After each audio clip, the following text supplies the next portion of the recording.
নমস্কার সবাইকে, welcome to GM study for dreams. তো সবথেকে বড় কথা, আজকের সমস্ত ভিডিও ইউটিউবে যত ভিডিও আপলোড হচ্ছে এবং যে সমস্ত চ্যানেলকে তোমরা ফলো করো, অ্যাজ ইউজুয়াল যেমন আমার চ্যানেলকে ফলো করো, তোমরা অনেক চ্যানেলকে ফলো করো যেগুলো তোমাদের ভালো লাগে, যার যেটা ভালো লাগে। বিভিন্ন মানুষের পার্সোনালিটি বিভিন্ন, যাদের কথাবার্তা, পড়ানোর স্টাইল এবং তাদের কন্টেন্ট যাদের মনকে ভালো লাগে সেই চ্যানেলটা সবাই ফলো করে। কিন্তু তোমাদের কাছে একটা রিকোয়েস্ট করতে চলে এলাম, সেই রিকোয়েস্টটা পুরো ভিডিওতে দেখবে। খুব বেশি দীর্ঘায়িত ভিডিওটি হবে না। যারা প্রথম চ্যানেলটি দেখছো অবশ্যই চ্যানেলটি সাবস্ক্রাইব করবে। কি কারণে এই চ্যানেল তোমাদের সামনে আসছে সেটা আমি একটু ব্যাখ্যা করে নেব। কারণ কেন তোমরা সাবস্ক্রাইব করবে, বেল আইকন প্রেস করবে এই ব্যস্ততার দিনে।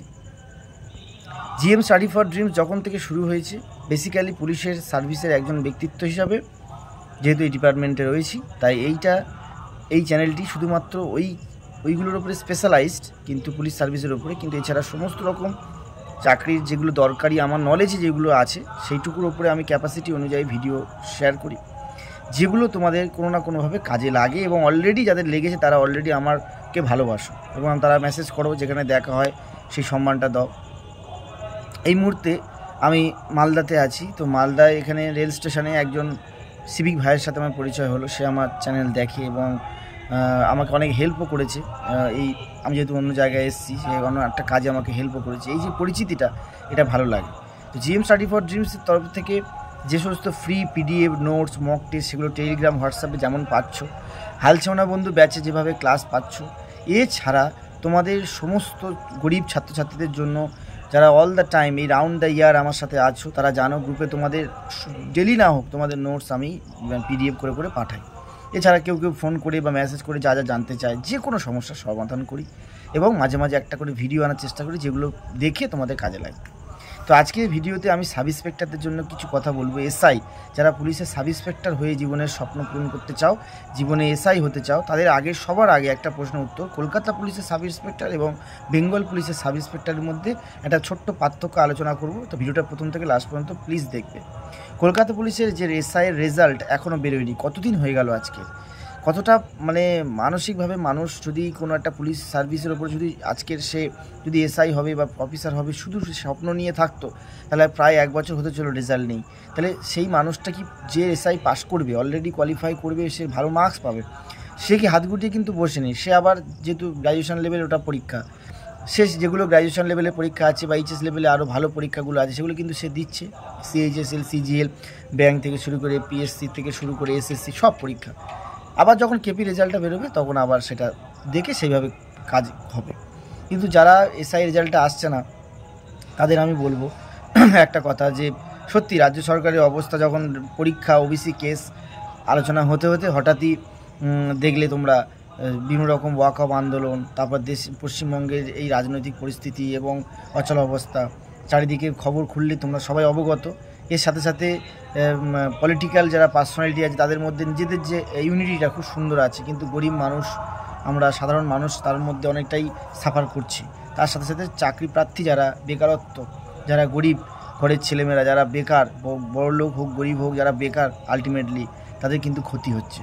কীরকম ক্ষতি হচ্ছে, যখন আমরা বেকার থাকি সবাই আমাদের বলে যে কিছু একটা কাজ পা, যা পাবি তাই ভালো। তাহলে আমি যদি প্রথমেই কনস্টেবলটা টার্গেট করি, সাব ইন্সপেক্টর টার্গেট করি, কিন্তু প্রথমেই আমার কলকাতা পুলিশের সাব ইন্সপেক্টরটা কেমন, কলকাতা মহানগরী, সেখানে কলকাতার মধ্যে সাদা পোশাক, স্টার দুটো তারাই হয়। কলকাতা পুলিশের সাব ইন্সপেক্টর 2টো তারা, বেঙ্গল পুলিশেরও 2টো তারা থাকে। তাহলে আমার পার্থক্যটা কি? কাজের পরিসর এবং কাজের কোয়ালিটি এবং এগুলো নিয়ে পার্থক্য। কলকাতা শহর মানে ভিক্টোরিয়া থেকে শুরু করে, চিড়িয়াখানা থেকে শুরু করে, শুধু এটা কলকাতা নয়। কলকাতা মানে পার্ক সার্কাস, মেটিয়াবুরুজ তোমার থেকে শুরু করে, তোমাদের কলকাতার বালিগঞ্জ থেকে শুরু করে, সল্টলেক থেকে শুরু করে বহু থানা আছে, সেক্টর 5 সেই সব জায়গাতে তুমি যদি অফিসার হয়ে অফিসার ইনচার্জ হও, সেই এরিয়াটা তুমি কন্ট্রোল করবে। যেগুলো বিধাননগর, যেগুলো এয়ারপোর্ট এরিয়া, সেখানে একটা প্রেশার থাকে, সেখানে তুমি যেন ল অ্যান্ড অর্ডার মেনটেন করবে, তুমি ল নিয়ে চলবে, তুমি কেস নিয়ে থানার কেস নিয়ে কোর্টে যাওয়া, এগুলো চলবে।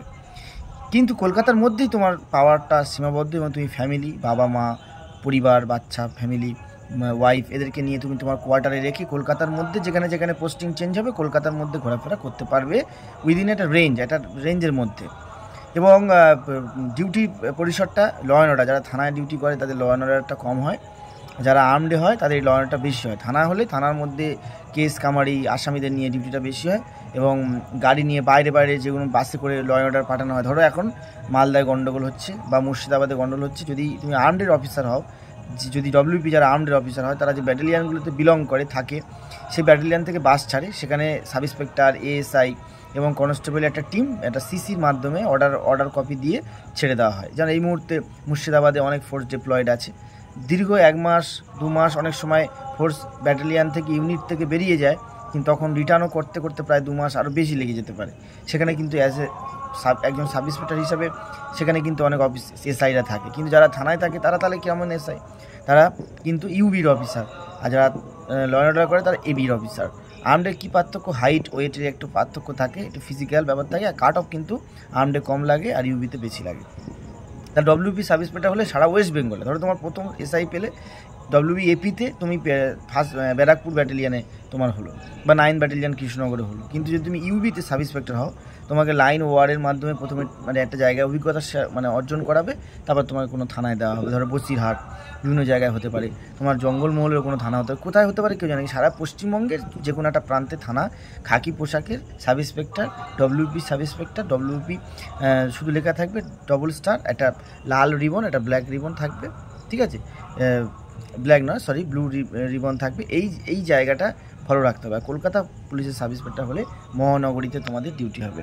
মহানগরীতে ডিউটি হবে বলতে তোমরা জানো কলকাতার সন্নিকট এবং এই বিভিন্ন এরিয়ার মধ্যে।